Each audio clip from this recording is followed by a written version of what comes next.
Hi, I'm Grady Culhane in the CapeCod.com News Center, and welcome to Sunday Journal. I'm joined today by a special guest from the Cape Cod Commission. Can you introduce yourself for our listeners? Certainly, Grady. Steve Tupper, with the Deputy Director with the Cape Cod Commission. All right, awesome. Thank you for joining me in studio for this conversation today. Happy to be here. So we had a couple things we wanted to chat about, starting first and foremost with broadband access across the Cape, but we also wanted to touch on transportation while you're here, up to and including both things related to the bridges as well as potential rail expansions on Cape Cod. But first things first, can you tell us a little bit more about your role? What does the Cape Cod Commission do in general? And then let's dive into what's up with broadband on Cape. Certainly. So the Cape Cod Commission is a regional planning agency for the 15 towns of Cape Cod.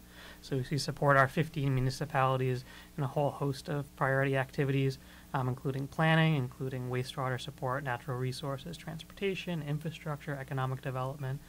So basically some of the big challenges we've seen. And I left off one because we really are focusing on that right now, and that's housing. So we certainly follow whatever the major challenges in the region and try to support the towns and the residents of Cape Cod. All right, awesome. And so to that effect, we want to talk about a major thing, a major focus of late is broadband access. Ever since the height of COVID-19, we've seen a tremendous growth in digital frontiers, essentially, for local businesses, for healthcare. So can you tell us a little bit more about some of the initiatives going on with the Cape Cod Commission related to broadband, some of the surveys open currently? Mm-hmm. Certainly. So as you noted there, a lot of this focus came out of the pandemic.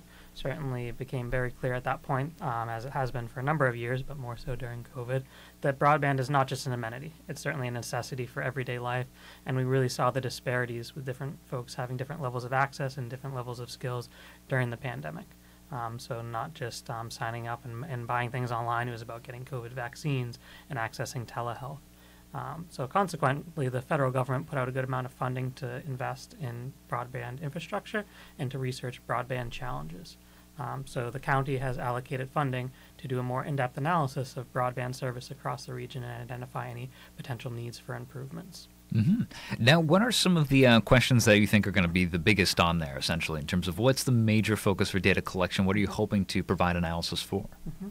So the first thing that the Cape Cod Commission was tasked with was really looking objectively at the data. Mm-hmm. So we certainly hear anecdotally about issues with broadband service.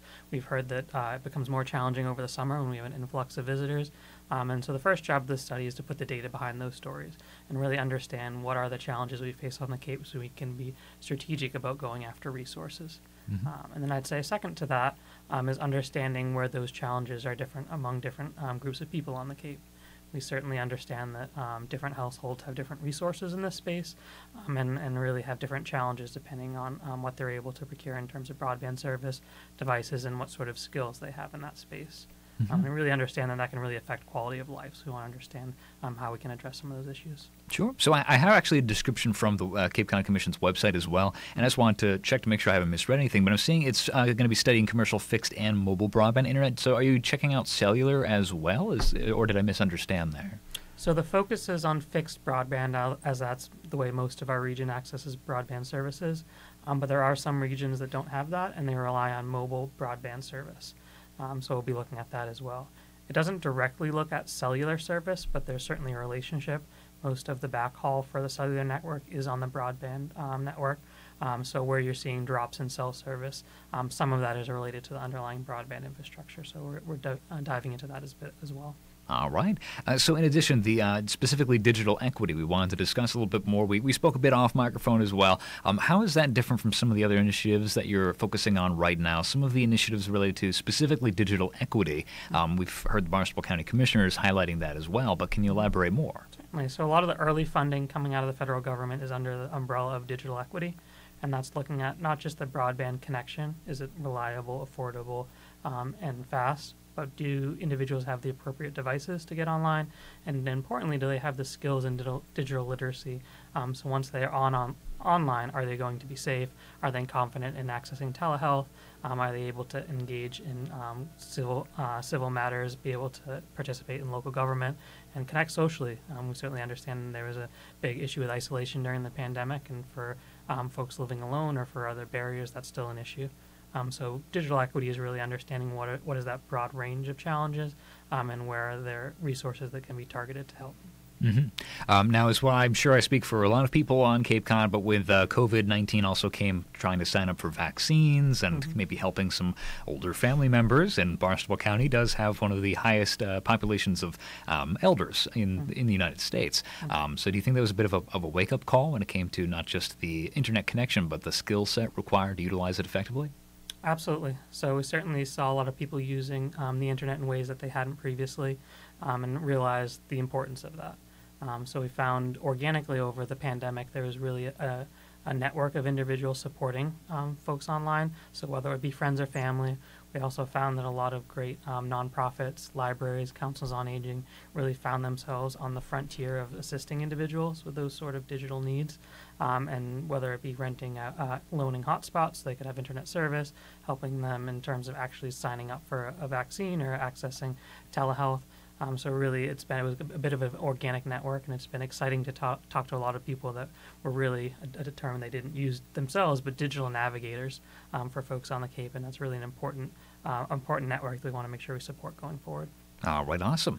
Now, as well, how is this data going to be utilized? Is this going to be something that Barnstable County Commissioners look at, state legislators, hopefully? Where do you imagine this getting to eventually? And also, what is the timetable that you're looking at for this analysis? So many of the speed surveys are just wrapping up. We had a focus over the summer to make sure we understood if there's any drops in speed. Spoiler alert, there were drops in speed over the summer, so you'll be seeing that in the report. Oh, we had a sneak peek while we're here on Sunday Journal. But you'll be seeing a more complete report in early 2024. So it will be reported out to the county commissioners and the Assembly of Delegates, but then used by a number of different municipalities across the Cape. So there's funding coming out now for different infrastructure projects. This will help understand what are the needs, where could there be targeted investments, and importantly, what are the options. So we know right now, in terms of actual broadband service, there aren't a whole lot of options on the Cape for most folks. So this will understand what are the paths forward to improve internet speeds and reliability and affordability.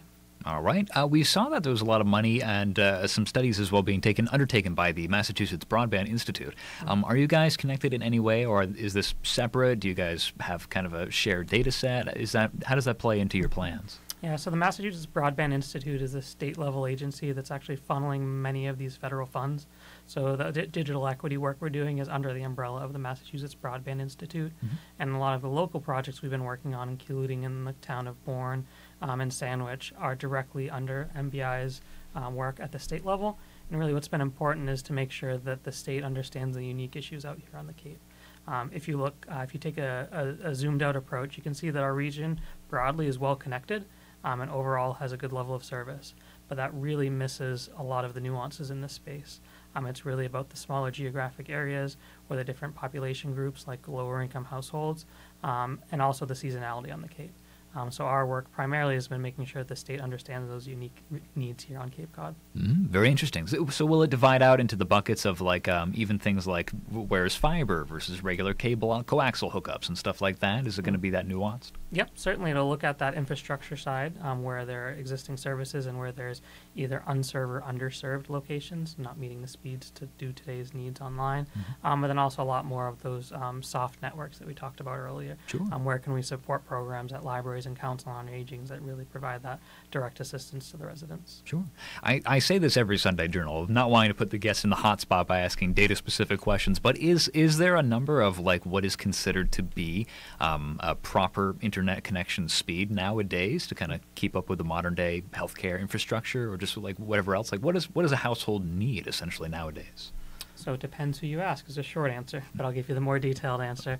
So federally, there's a standard of 25 megabits up, 3 megabits down. That should be sufficient for most uses. That's been on the books for some time, and there's a lot of discussion about a need for an update there. Now most organizations are advocating for 100 up and 25 down.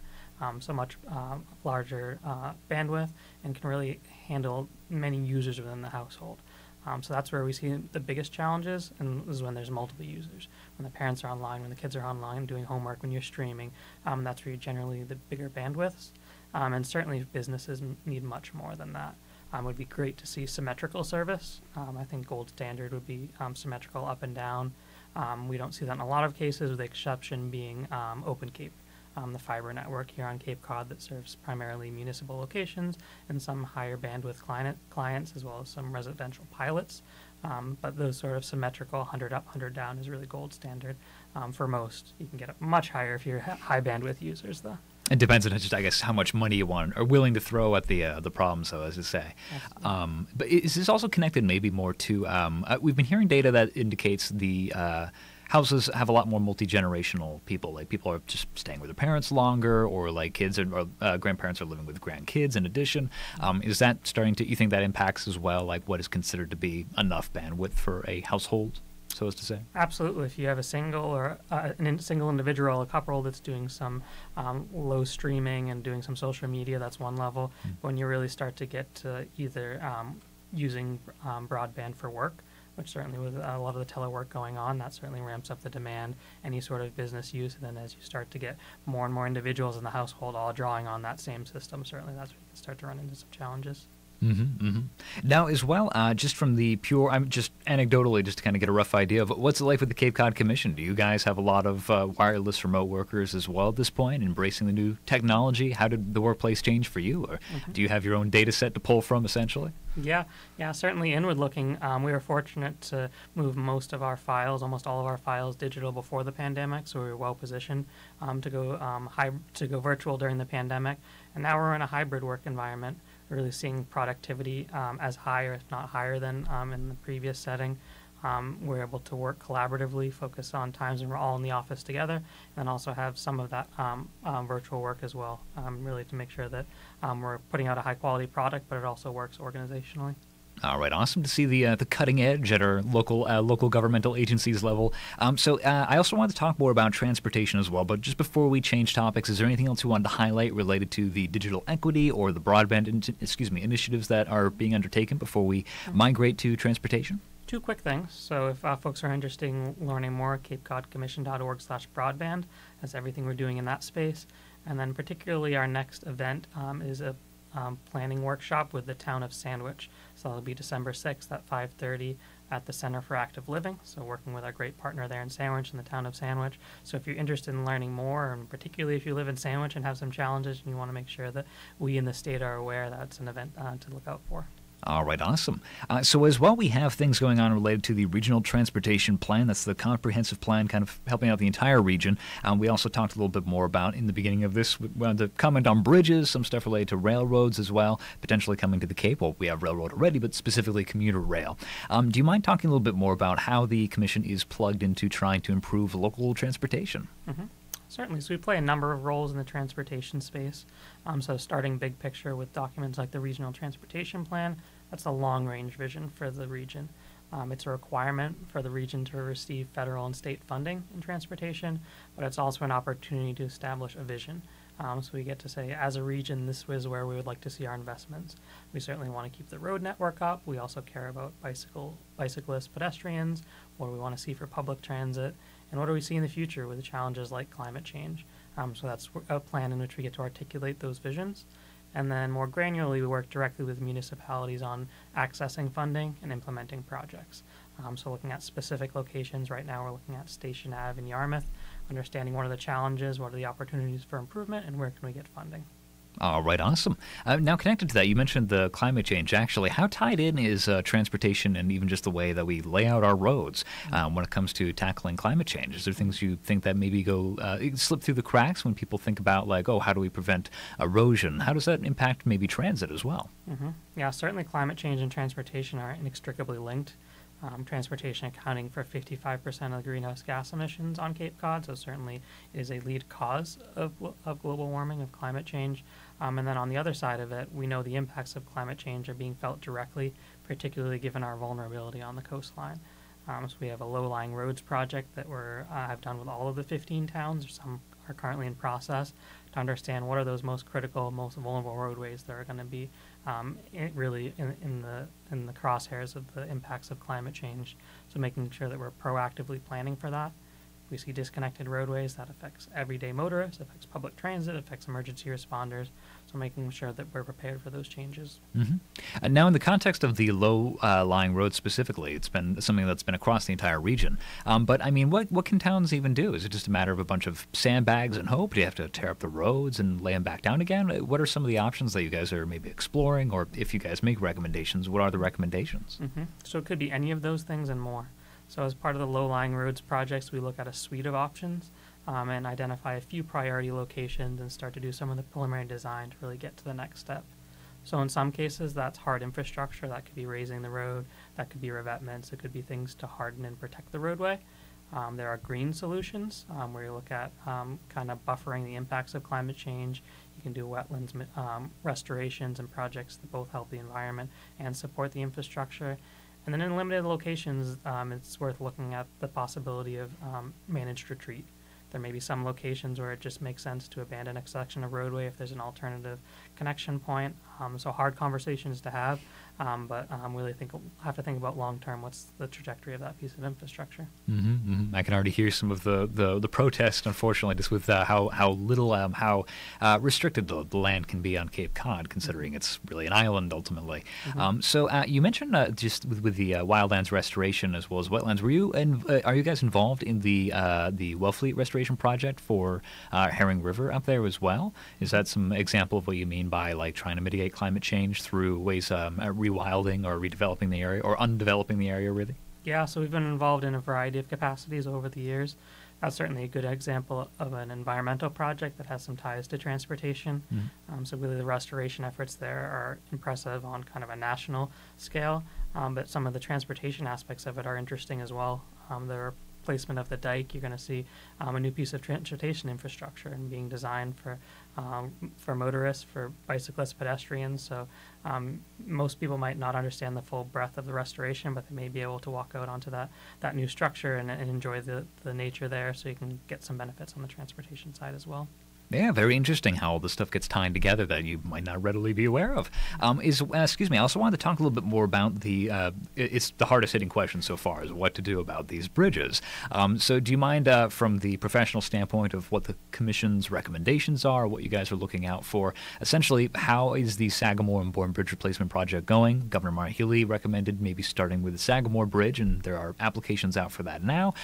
Can you give comments to that, recommendations from the Commission, or just general thoughts? So I'll start big picture.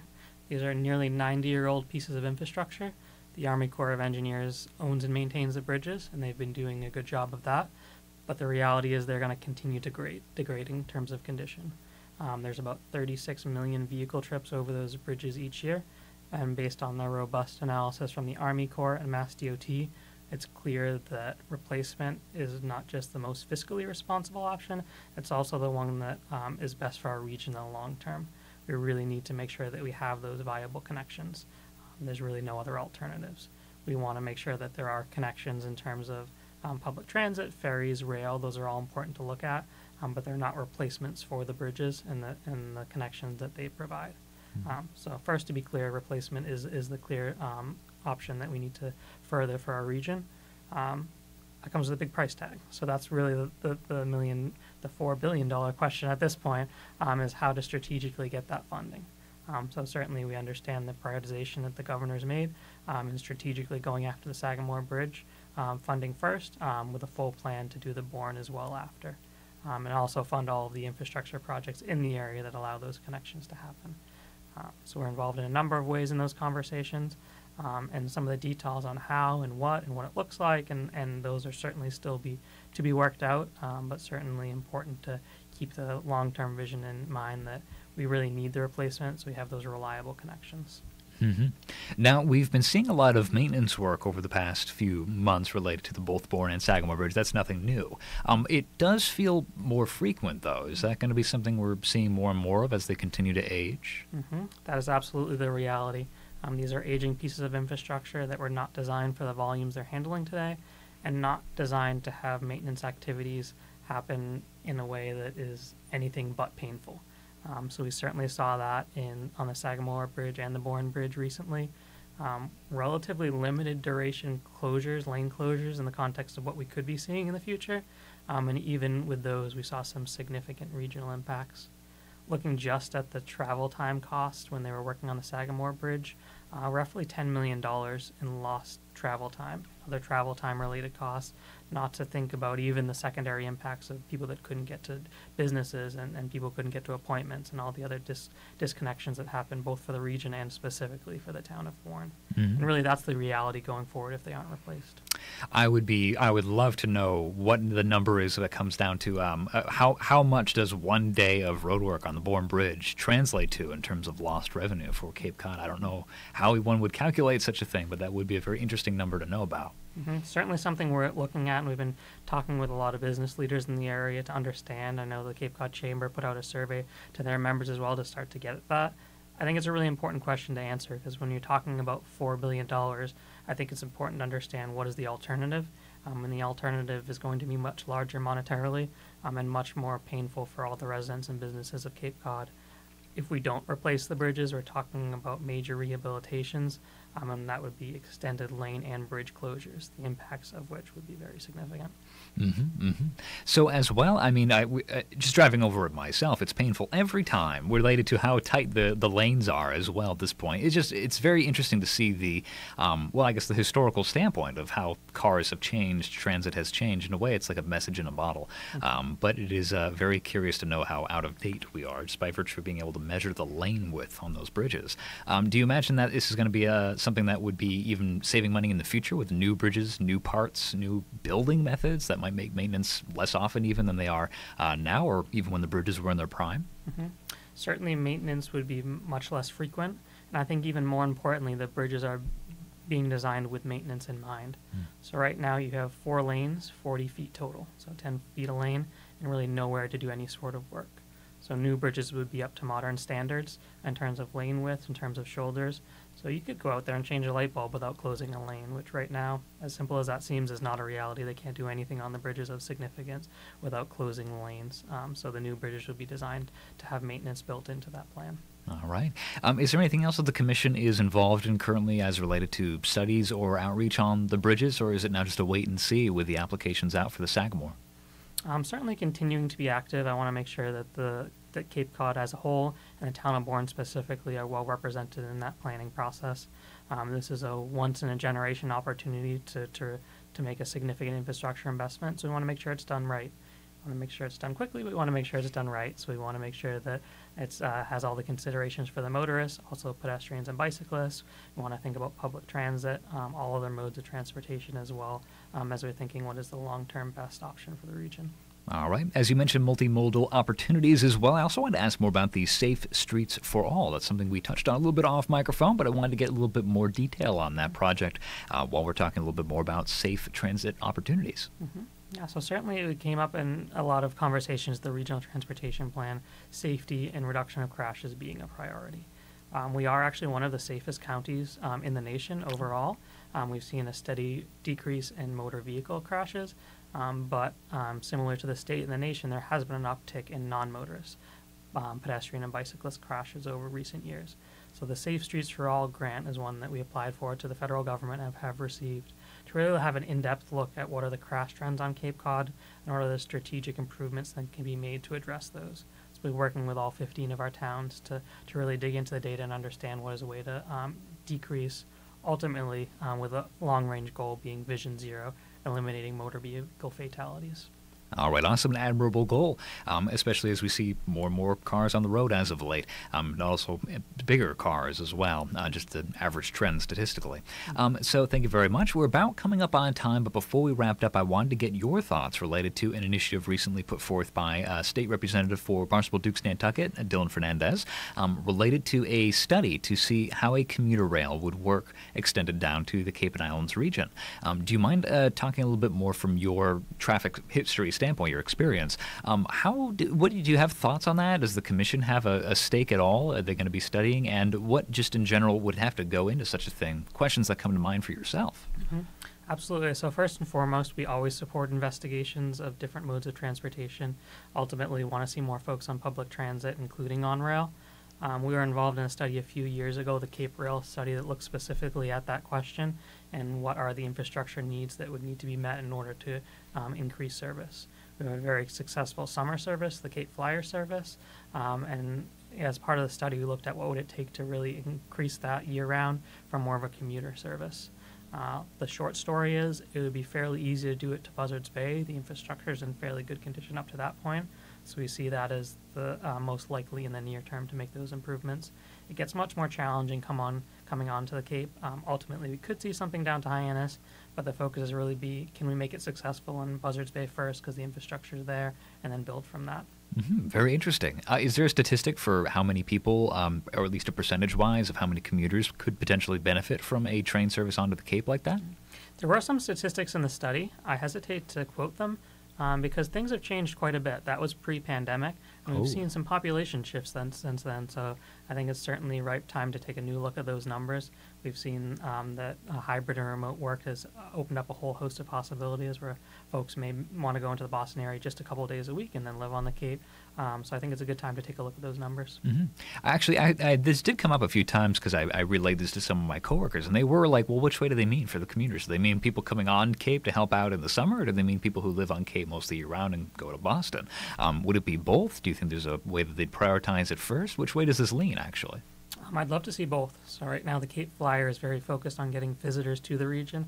I've used it a few times to go the other way, but it's certainly not time to do that.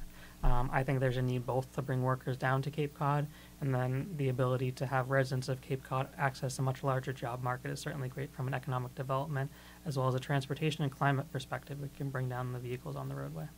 Very interesting, especially with this statistic earlier, about 50% you said transportation is greenhouse gas emissions for the Cape and Islands region. All right, well, awesome. Thank you so much for all of these details about what's been going on with the Commission. Is there anything else you wanted to highlight for our listeners while I still have you, either related to broadband or regional transportation or just any other topic you wanted to hit? I don't think I have anything specific. Just say that I appreciate the coverage of both broadband transportation and some of our other initiatives. We work to support our 15 towns and residents of Cape Cod and always are open to new suggestions. So certainly look forward to future conversations. All right, we'll be sure to have you back in sometime soon. Thank you so much. It has been a pleasure to have this conversation with you. Thank you. I'm Grady Culhane, and this has been Sunday Journal.